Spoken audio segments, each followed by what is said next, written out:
Bien, bonjour à tous, merci Dominique.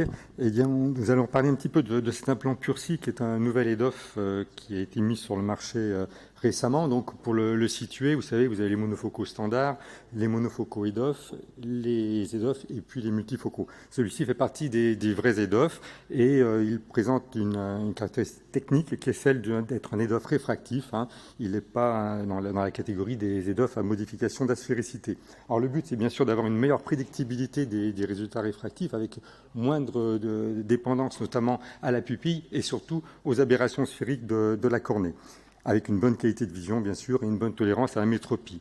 Cet implant est basé sur la plateforme Technis que vous connaissez bien, un matériau hydrophobe sans glistening avec des fibres UV, petit blue et des constantes qui sont optimisées. Donc le profil optique, il y a assez peu d'informations au niveau du laboratoire. Lorsqu'on regarde l'implant, on s'aperçoit qu'il y a une petite pastille lors de certains éclairages. Il n'y a pas de zone diffractive et le réseau diffractif, lui, se situe à la face postérieure de la cornée. Il a une asphéricité négative.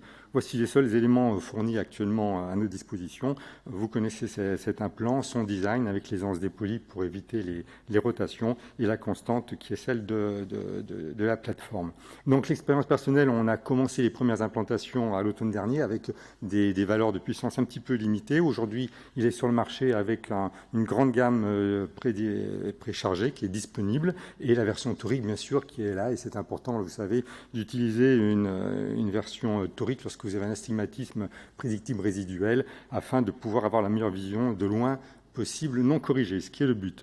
Les patients implantés étaient ceux qui souhaitaient une qualité de vision sans halo. Et là, nous avons un progrès encore par rapport aux implants diffractifs et ça se rapproche d'une qualité de vision avec un monofocal. Donc on peut l'utiliser comme tout EDOF dans des pathologies qui peuvent être un petit peu associées. Alors bien sûr, vous n'allez pas le mettre si en rétinopathie floride, mais en fait, vous pouvez le proposer chez des patients comme tout patient pouvant être implanté avec un EDOF. Attention aux états de vos cornées, bien sûr, qui peuvent limiter l'efficacité et il y a une bonne prédictibilité. Alors quels sont les résultats? La profondeur de champ, alors bien entendu, elle est bien meilleure qu'avec un monofocal ou un monofocal plus. On a dans 100% des cas des acuités visuelles binoculaires à 10 dixièmes. L'acuité visuelle de près, elle est à P2 dans 50% des cas, ce qui est tout à fait encourageant avec une hémétropie, sans myopisation associée, et dans 90% entre P3 et P4.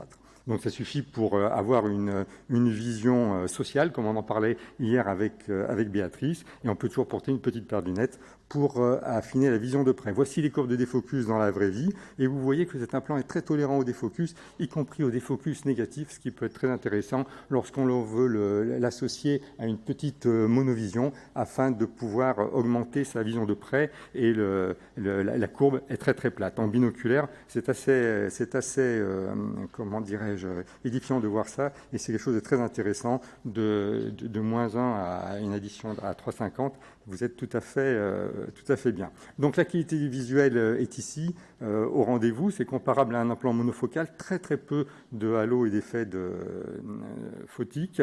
L'acuité visuelle intermédiaire est tout à fait respectée. L'acuité visuelle de près est celle d'une petite presbytie débutante. Voici dans d'autres courbes qui sont réalisées aussi sans correction sur des patients qui ont une dose de Purcy, y compris avec des implants toriques. Donc vous voyez, vous avez une grande reproductibilité des résultats. Donc, a priori, c'est un EDOF très prédictible qui s'affranchit donc des problèmes d'aspéricité de la cornée, et ça c'est très important. C'est une nouvelle alternative dans la prise en charge de la presbytie. Et bien sûr, il faut toujours expliquer, c'est des choix de l'implant avant de le proposer aux patients pour qu'on ait une adéquation entre les attentes et les résultats obtenus. Voilà, je vous remercie. Merci Pierre.